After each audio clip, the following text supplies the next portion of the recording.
अस्सलाम वालेकुम। Anees astro world पर आपको खुशामदीद कहता हूँ।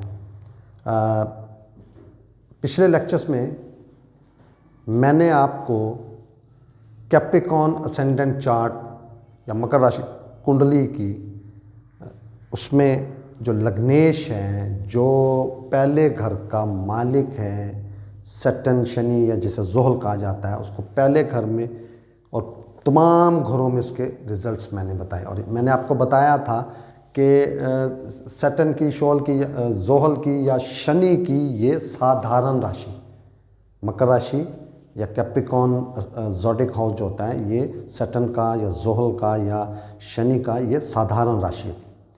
आज मैं कुंडली की दूसरे घर कुंभ राशि, जिसे एक्यूरियस ज़ोडिक हाउस कहा जाता है, उसमें उसका जो लॉर्ड है वो भी शनि, ज़ोहल है या सैटर्न है।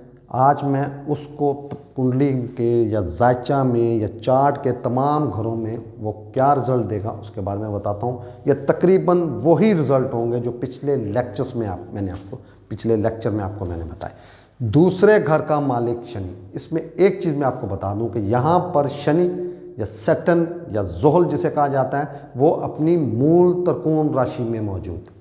मैंने लर्न एस्ट्रोलॉजी के जो पहले लेक्चर्स हैं, जहाँ से मैंने स्टार्ट लिया था ये चैनल और जहाँ पे बताना शुरू किया था, वहाँ पे मैंने साधारण राशि और जो मूल त्रिकोण राशि होती है उनमें फ़र्क बताया था मैंने।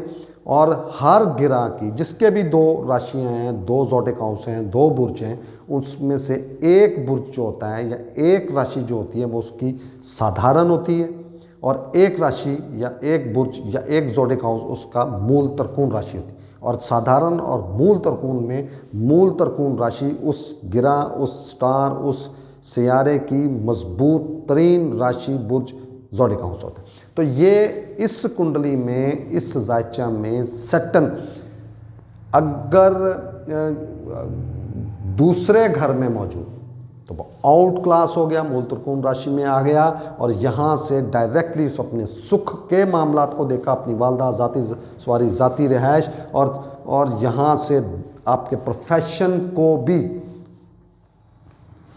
और आपके डिज़ायर्स, फुलफिलमेंट ऑफ आप डिज़ायर्स या जिसे लाभ का घर कहते हैं, उसको भी इसने देखा, आउट क्लास कर दिया इसने। लगन में हुआ तो फाइनेंस, फैमिली, धन का मालिक उठ के पर्सनैलिटी पे आ गया। ये राजयोग की पोजीशन बना, रिचेस्ट एंड फेमस।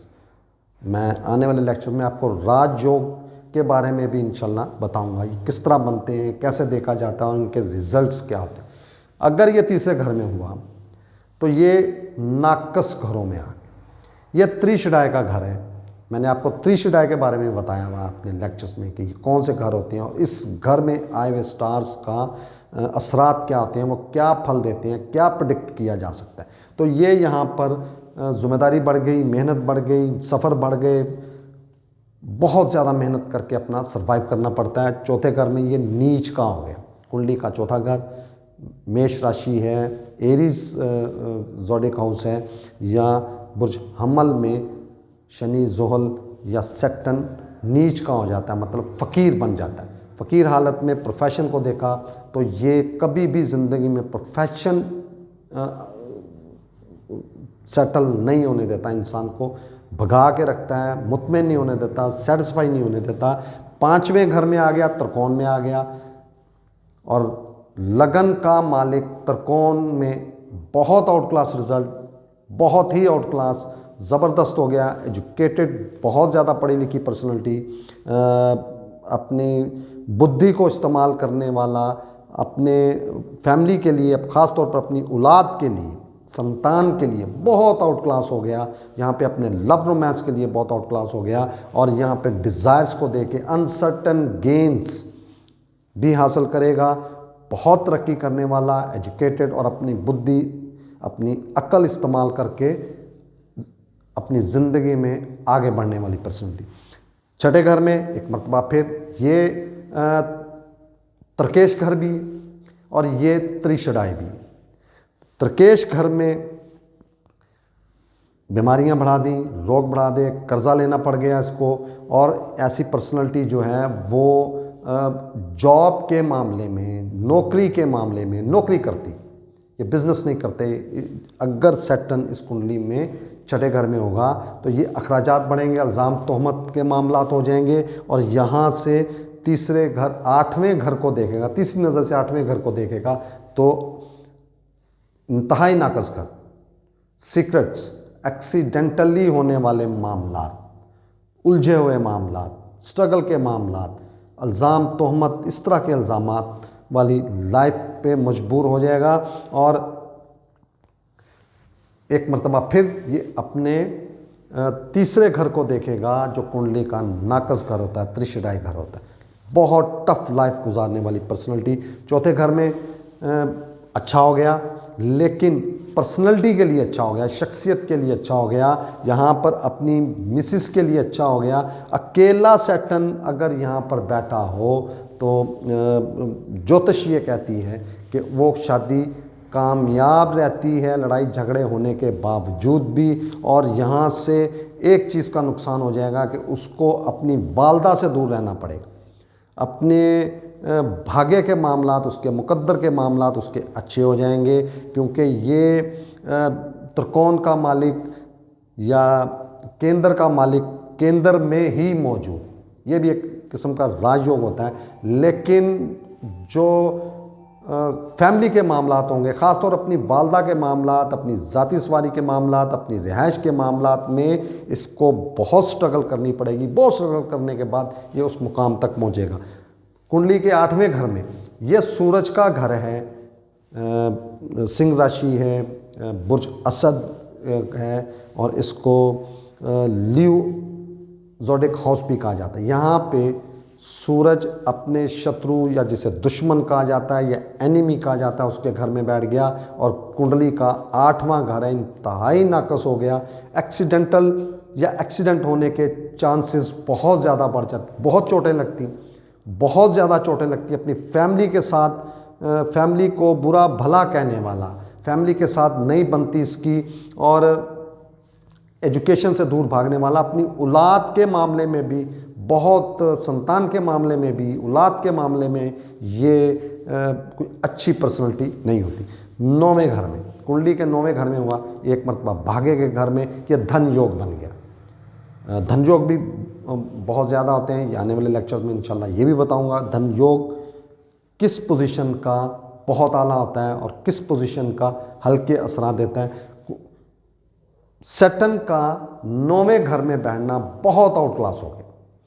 पर्सनैलिटी का उठ के भाग्य में बैठना, अपने जो भी इसका अपना मज़हब है या जिस भी ये अपने रिलीजन से अटैच हैं बहुत पक्का होगा। वालिद साहब के साथ, इसके जो फादर हैं उनके साथ बहुत अटैचमेंट, उनके कदमों के पीछे पीछे चलने वाला, उनके ऑर्डर्स ओबे करने वाला, अपने मज़हब के मामले में इंटरनेशनल सफ़र बहुत करेगा। सातवें घर, सातवीं ये राशि है और कुंडली का 10वां घर है, प्रोफेशन का घर, कर्म का घर। यहाँ पे अब ये उच्च हो गया और आउट क्लास रिजल्ट देने के लिए इसने हामी भर ली। अकॉर्डिंग टू वैदिक एस्ट्रोलॉजी, अगर मकर राशि लगन में या कैप्रिकॉर्न असेंडेंट चार्ट में लॉर्ड ही उठ के 10वें घर में बैठ गया तो प्रोफेशन से पर्सनैलिटी बनाने वाला, प्रोफेशन से अपनी फैमिली और धन कमाने वाला, बहुत आउट क्लास, इसको राजयोग भी कहते हैं, धन योग भी कहते हैं, बहुत आउट क्लास रिजल्ट देगा। सातवीं नज़र से अपनी वालदा, सुख, रिहाइश, मकान, जायदाद बहुत ज़्यादा अपनी वर्थ बना के जाता है, अपनी फैमिली को बहुत सपोर्ट करता है, बहुत ऊपर तक लेके जाने वाला। कुंडली के 11वें घर में गया। ये इस कुंडली में मार्स, ये मार्स का घर है, मरीख का घर है, मंगल का घर है, और इस कुंडली में मंगल, मार्स, मरीख जो है वो सम की पोजीशन, न्यूट्रल की पोजीशन से बैठा, और ये यहाँ पर 7वीं नज़र से जब अपनी कुंडली के 5वें घर को देखेगा, अपनी कुंडली के 5वें घर को देखेगा तो ये त्रिकोण घर है, अनसर्टन गेन, गॉड ब्लेसिंग्स, अपनी औलाद के मामले, एजुकेशन के मामले, अपने लव रोमांस के मामले, अपनी प्लानिंग के मामले में ये बहुत इज़्ज़त कमाने वाला, नाम कमाने वाला, धन कमाने वाला और अपनी ख्वाहिशात, डिज़ायर्स पूरी करने वाली पर्सनैलिटी। 12वें घर में एक मरतबा फिर तरकेश घर में, नाकस घर और लॉर्ड का उठ के आना या फाइनेंस के लॉर्ड का उठ के आना, कुंडली का पहला और दूसरे घर का मालिक है इस कुंडली में, और ये 12वें घर में, 12वें घर को बहुत नाकस समझा गया। मोक्ष घर किससे कहा जाता है। ये अखराजात, इल्ज़ामात, तोहमत, इस तरह के मामलात होते हैं। और ये अगर तीसरे घर को देखेगा या तीसरे घर में नज़र डालेगा तो ये फाइनेंस और फैमिली से दूर रहने वाला, अच्छा ना समझने वाला, फैमिली को नुकसान देने वाला, या इसकी पर्सनैलिटी से फैमिली तंग होगी, फैमिली को बहुत परेशानी होगी। और ये 7वीं नज़र से छठे घर को देखेगा, रोग, कर्जा, इस तरह के मामलात, और दुश्मनों में घिरा हुआ, लेक्बुलर्स और मुखालफिन बहुत ज़्यादा पैदा करेगा अपनी ज़ुबान की वजह से, अपने कैरेक्टर की वजह से इसके बहुत ज़्यादा मुखालफिन होंगे। तो आज मैंने मकर राशि या कैप्रिकॉर्न असेंडेंट चार्ट जो है उसको मुकम्मल किया। कल मैं इंशाल्लाह आपसे अगला जो है उसके बारे में इंशाल्लाह आपको डिटेल से इंशाल्लाह बताऊँ। बहुत शुक्रिया। अस्सलाम वालेकुम जी।